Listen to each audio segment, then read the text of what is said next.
Hey everyone, today we're going to do some rapid fire weekly cruise news. We're going to start doing this every Sunday. Come join us.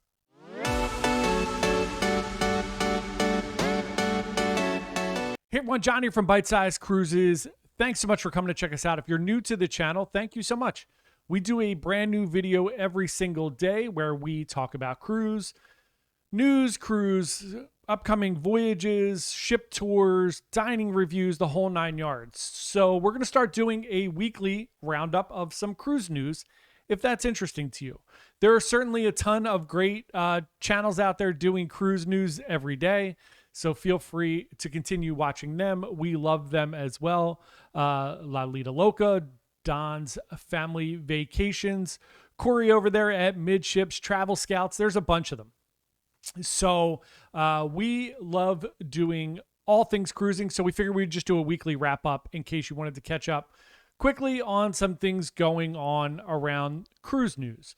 So first up, let's talk about Royal Caribbean as reported by Matt Hochberg, another great channel over there at Royal Caribbean Blog and RoyalCaribbeanBlog.com, as well as Cruise.blog. There you go. That's all our pushes for today, all our promoting of other channels.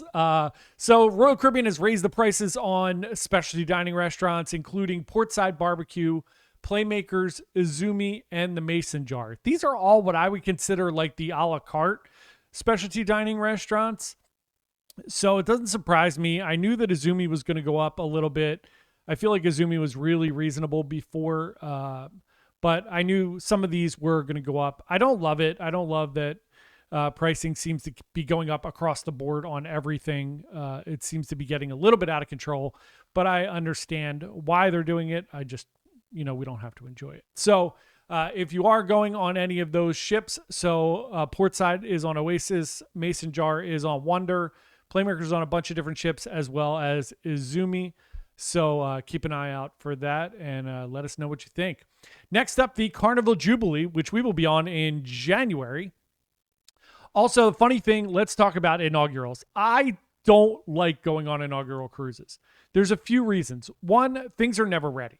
So if I experience the cruise, I want to experience it and be able to review it and talk about it in its full form. Two, inaugurals are also full of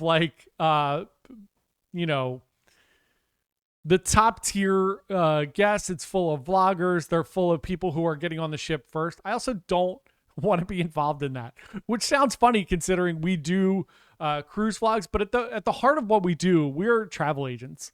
And what I want to do when I get on these cruises is I want to experience the pure form of this cruise. And I want to see what it's really about so that we can recommend it or not recommend it, or recommend it to the right people, really. So I generally don't love going on inaugurals. I went on Prima last year for a 4-day. And generally the other thing is I don't like other people to pay for our cruises because I don't want to feel like I have to say good things. I'm not going to. I'm going to be honest, and that may force them to never give me anything for free again, which is fine. But generally speaking, that's another reason we don't do inaugurals. We want to be honest and upfront. Anywho, let's talk about the Carnival Jubilee. It comes out very soon. We will be on it again in January. They have named their cruise director, who is Kindle Fire, sorry. It's funny. It sounds like Kindle, but it's Kendall. I think it's Kendall. Anyway, I am not familiar with Kendall. I've not been on a cruise that she is on yet. I've heard wonderful things about her. So I'm excited to go on the Jubilee and check it out. The one thing I will say is Carnival, the cruise director and cruise director staffs have a much more forward presence than they do on Royal and Norwegian. So I do enjoy that a lot. So I'm looking forward to that as well. Next up for this week, if you are hanging around, August 30th, Disney is going to do a reveal of their brand new ship, the Disney Treasure. After only having a few ships for a long time, Disney came out with the Wish last year, and now the Treasure back to back. Disney is very expensive. It seems like everybody's trying to catch up to them right now in pricing. But I am interested to see what the Treasure is all about. I've seen some of the sketches and some of the ideas, but I'm interested to go through the whole reveal and find out everything about the Treasure. So that will be on August 30th, and you'll see tons of cruise news about that on that day and the following day. Few other little things with weather. Obviously, in LA, we got the tropical storms over on that area. We also have Tropical Storm Franklin closing in on Bermuda. So that's affecting Carnival Magic. It's affecting a few other cruise ships. So keep an eye on your weather if you're planning to go on a cruise. Obviously, we're in hurricane season. So I'm going on a cruise a few weeks out of Port Canaveral on Mariner of the Seas. I'm aware that my itinerary can change. I know a lot of people get upset about this. Tony from La Lita Loca was talking about, should people get a refund if the itinerary changes? I don't think you should get a refund. Obviously, if you're not going somewhere, you're going to get those port fees and charges back. I know a lot of times the cruise will give you an onboard credit or something to help out. I mean, I was on Carnival Summit a few months ago. We did not wind up going to Martha's Vineyard. I did not get anything back. It was a tender port. They didn't give us a cruise credit. They didn't give us anything. I don't think they should. I don't think they need to. They can't control the weather. If they have to give refunds for every bit of bad weather that happens, it would be crazy, especially if you're going to a different port. So if they change the itinerary, it may not be an itinerary that you love, but at least you're going somewhere on a cruise. You're going to be safe. You're not going to have to be seasick or deal with that weather.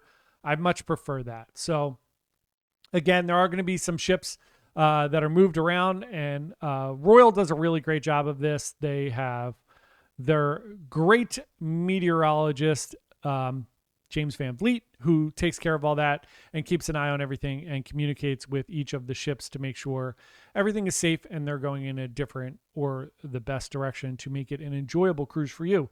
I found that recently all of the cruise lines have really kind of stopped pushing through a lot of times on the storms, and they are really kind of avoiding them at all costs to make a better experience for you, which is, of course, what we all want. So next up in cruise news, let's talk about the big cost mistake, the Thompson family. Tony, I think from La Lita Loca, did a great job covering this. Everybody obviously covered it, but they booked a cruise on Norwegian, an Alaskan cruise. They were flying across the country the day of the cruise. They wound up losing $60,000. Their flight got canceled.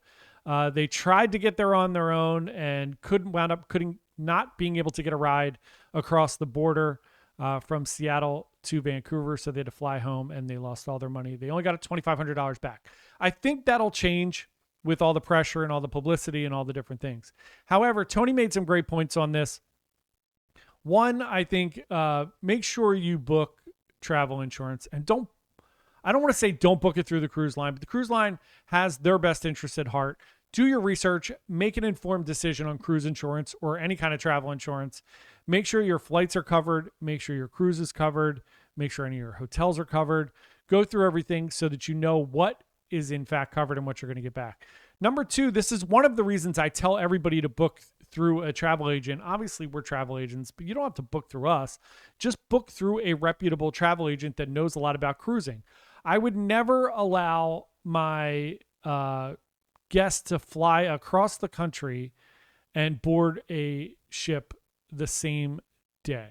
Now, I've had clients that have told me it's fine, we're going to do it. So I can't force you. So when I say allow, I mean, I'm going to advise you strongly that you should fly in 1 or 2 days before. I get not everybody can afford that. Obviously, this family could have. They paid $60,000 for this cruise. A hotel for a night would have been $400. It's a no-brainer. Yes, there is an additional cost. If you're booking your air through the cruise line, especially Norwegian, they usually have that buy one, get one air, which I never feel to be a great deal. And they put you on crazy flights sometimes. I don't recommend booking through it. I know you could save some money there, even through Royal or whatever. I like to keep those things separate. They say that if you're booked on the cruise line and anything happens, they will guarantee that you get there. Obviously, that's not the case in this one. So I would always advise that you book your air separate. And I would always advise that you get in a day or two early, right? And then if you do book through the cruise line, it's only $25 to put in a deviation for a day or two where you can get there early. I don't know why that didn't happen here. I don't know why they were advised not to do that. Obviously, I wasn't involved, so I'm not going to pass judgment on either one. I think there's mistakes on both sides here. Very costly mistakes, which is crazy, and that's a lot of money to go on a trip. I don't know what they were doing for $60,000. They must have been staying in like the Haven in like a really nice suite. I don't know all the details. So my advice for everyone would be to make sure you have travel insurance. Make sure you book through a reputable travel agent who's going to advise you on the best ways to do this, and split up that air definitively over the days. Don't fly in the day of, especially all the way to Vancouver from the other side of the country. So next up on cruise news, Port Canaveral is expanding always. The cruise port is becoming the largest cruise port in the world. So they're adding thousands of parking spots, which should be done by the end of 2024. More and more ships are porting out of Port Canaveral, Miami right now, and Port Canaveral go back and forth with the most ships there. Other news, St. Croix is adding an electric trolley at the pier that's going to be able to take people back and forth. I think that's really great. It's good to see some people getting ADA compliant, obviously outside of the U.S., and helping some sailors who have mobility issues. So for booking future cruises, 2025 sailings are now available on Carnival for Alaska, and Holland American opened up 2025. European sailings 2025 for Alaska for Carnival as well. My advice to you is, if you would like to go on a cruise, book it very early. You can book refundable fares. You can book non-refundable, whatever works best for you. But if you book far out, obviously refundable is better. You're going to get the best deal the earlier you book. A lot of travel agents and different groups will have some group space on those. They generally grab group space as soon as the cruises open up these itineraries. That's the best deals you're going to get. So jump in there. You can always change or cancel if you have a refundable fare. Next up, the Carnival Freedom that had its whale tail burned off is now getting the whale tail put back on. It was the only ship in the fleet that didn't have the extremely recognizable Carnival whale tail. That is going back on while it's in dry dock. You should see that back out shortly. Congratulations to the Freedom on getting that back out. Couple more new cruise news stories. One, the Port of LA is raising taxes 3% over the next 5 years each year. Obviously, this is going to get passed down to the travelers. However, they are going to be expanding the port hypothetically and making it bigger so that larger ships can port there. I think that's great for West Coast cruisers. I know we would love to go on a few cruises out of the West Coast. It's just hard because it's smaller ships, and it's like Navigator and some of the smaller other ships for other cruise lines out there. And so it'd be really nice to have some bigger ships out there and get to go on some cruises out of LA.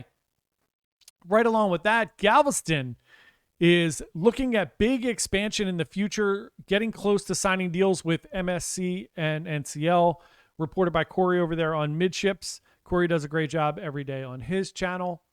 So that's really exciting. MSC bringing and NCL both bringing larger ships into Galveston if this goes through, which is awesome. I will be going out of Galveston in January on the Jubilee, which again is a large ship. Royal has a big terminal down there as well with Oasis class ships.